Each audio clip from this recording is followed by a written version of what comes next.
Hello everyone. आज के इस वीडियो में हम लोग डिस्कस करेंगे एक और फिगर ऑफ स्पीच जिसका नाम है ओनोमेटोपिया। तो ओनोमेटोपिया जो फिगर ऑफ स्पीच है, ये फिगर ऑफ स्पीच का एक ये भी है और इसमें क्या है कि इसको हिंदी में बोलते हैं ध्वन्यात्मक, मतलब ध्वनि से रिलेटेड है ये। ध्वन्यात्मक मतलब जिसमें साउंड का यूज़ होता है। अब इसका अर्थ जो है ये है कि ध्वन्यात्मक अलंकार में शब्दों की ध्वनि द्वारा भाव अथवा अर्थ को प्रकट किया जाता है। जैसे कि onomatopoeia is a figure of speech in which the sound of words suggests the sense और मीनिंग। ठीक है, तो इसमें क्या है, साउंड ध्वनि है ना, sound of words. Sound of words मतलब वर्ड्स का जो साउंड है उससे क्या निकल के आ रहा है, सेंस और मीनिंग, उसी से इसका भाव और अर्थ निकल कर आ रहा है। इसी को बोलते हैं ओनोमेटोपिया।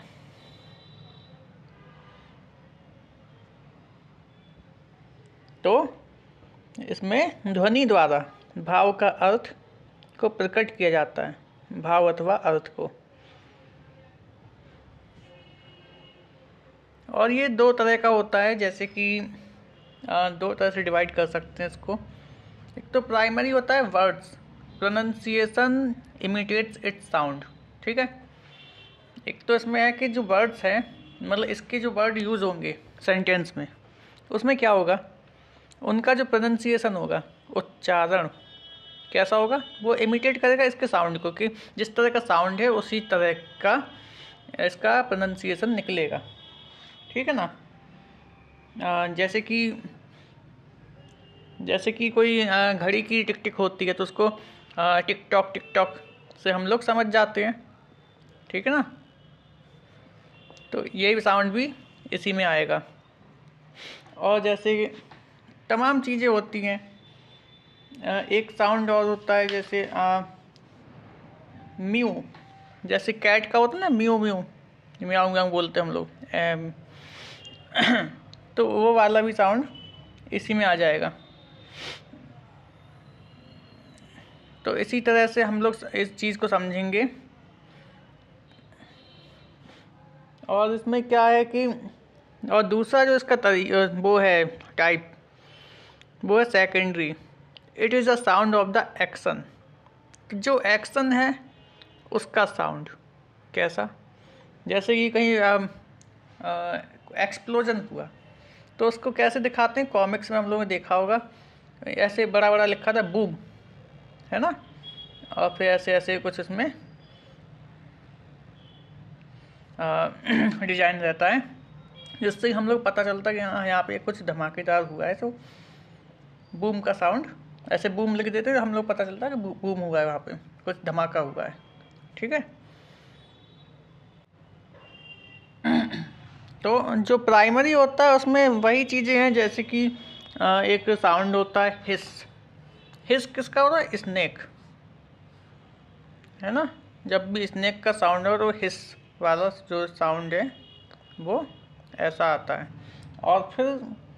और बजिंग क्या होती है, बज मारने, बज का मीन्स होता है भिन भिनाना। ठीक है, मक्खियों वाला बजिंग, बज।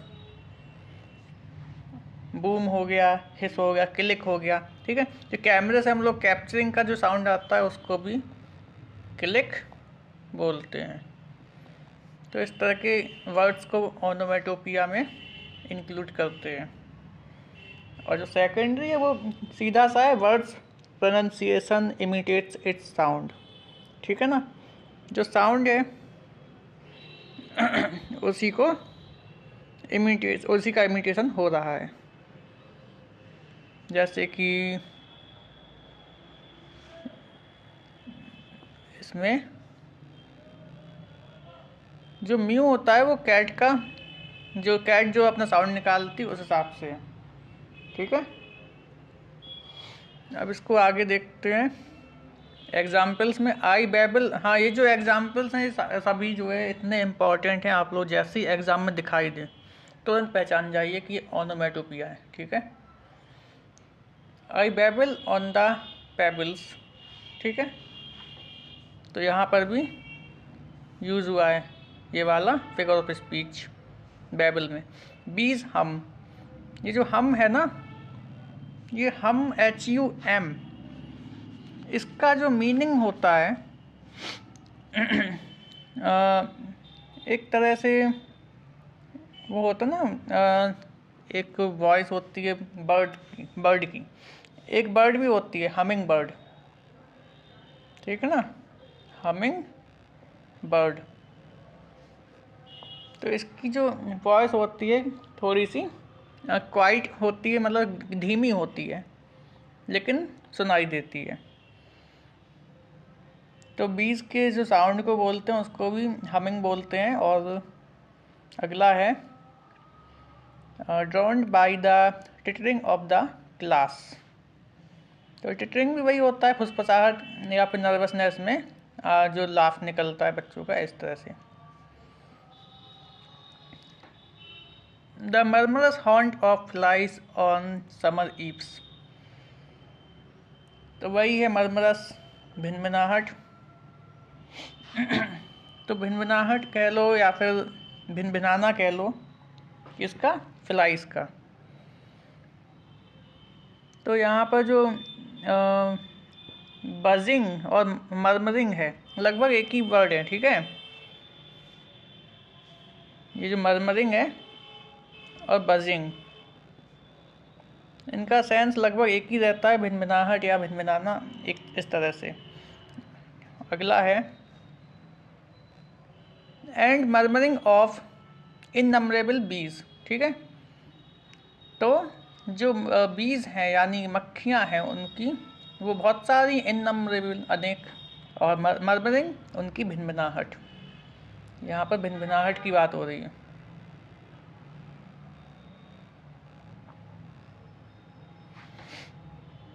नेक्स्ट है इसी में थंडरिंग ऑफ गन्स। ठीक है, ये जो थंडरिंग है ये लिया गया है बादलों के गरजने से। ठीक है ना, थंडर स्टॉर्म होता है वही वाला। तो थंडरिंग ऑफ गन्स यानी कि जो बंदूकें उनकी आवाज़ को बोला गया, थंडरिंग, गड़गड़ाहट, इस तरह से। तो नेक्स्ट है कूइंग ऑफ डव्स। जो डव्स होते हैं ये भी एक तरह के बर्ड्स होते हैं और इनकी आवाज़ को बोला है कूइंग। नेक्स्ट है can you hear the buzzing of bees. देखो ये फिर आ गया, ये बजिंग ऑफ बीज यानी कि आपने जो मक्खियाँ हैं उनकी भिनभिनाहट को सुना। ठीक है, कि आप सुन सकते हो मक्खियों की आवाज़ को, उनके भिनभिनाने को, ऐसे। नेक्स्ट है grunt grunt goes the hog. तो ग्रंट क्या होता है इसमें? ग्रंट मीन्स है साउंड ऑफ अ पिग। ठीक है, ये जो यहाँ पे हॉग यूज़ हुआ है इसका मतलब है पिग। तो ग्रंट ग्रंट मतलब उसके साउंड को बोलते हैं। जैसे कि लायन होता है ना, शेर अपना, लायन क्या करता है? दहाड़ता है, तो उसके दहाड़ने को बोलते हैं रोर, ROAR। ठीक है, तो लायन की रोर होती है, पिग ग्रंट करता है, इस तरह से। कैट म्यू म्यू, इस तरह से। और ये जो फिगर ऑफ स्पीच है ऑनोमेटोपिया, ये आया था अपना, कब आया था? इसकी जो डेफिनेशन आई थी, इसकी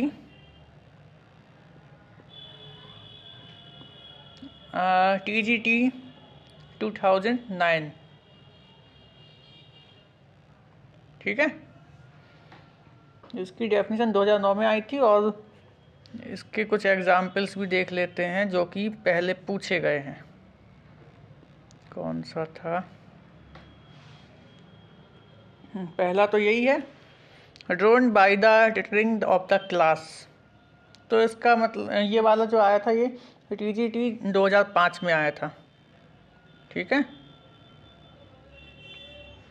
और नेक्स्ट आया था the murmurous haunt of flies on summer eves, ये आया था अपना TGT 2010 में। तो ये बताने का सिर्फ इतना ही उद्देश्य है कि ये इतने इम्पॉर्टेंट हैं कि अपना इस बार जो होने वाला है उसमें भी आ सकता है, TGT हो या PGT। क्योंकि फिगर ऑफ स्पीच अगर पूछेंगे तो या तो एग्जाम्पल के थ्रू पूछेंगे या फिर डेफिनीशन के थ्रू पूछेंगे, तो आप लोगों को तैयार होकर जाना है। एग्जाम्पल्स तो दिमाग में होना ही चाहिए कि ये वाला एग्जाम्पल इस वाले फिगर ऑफ स्पीच का, या फिर फिगर ऑफ स्पीच की डेफिनेशन अगर आपको आती है, कॉन्सेप्ट क्लियर है, तो आप लोग ईजीली उसको टिक कर सकते हैं।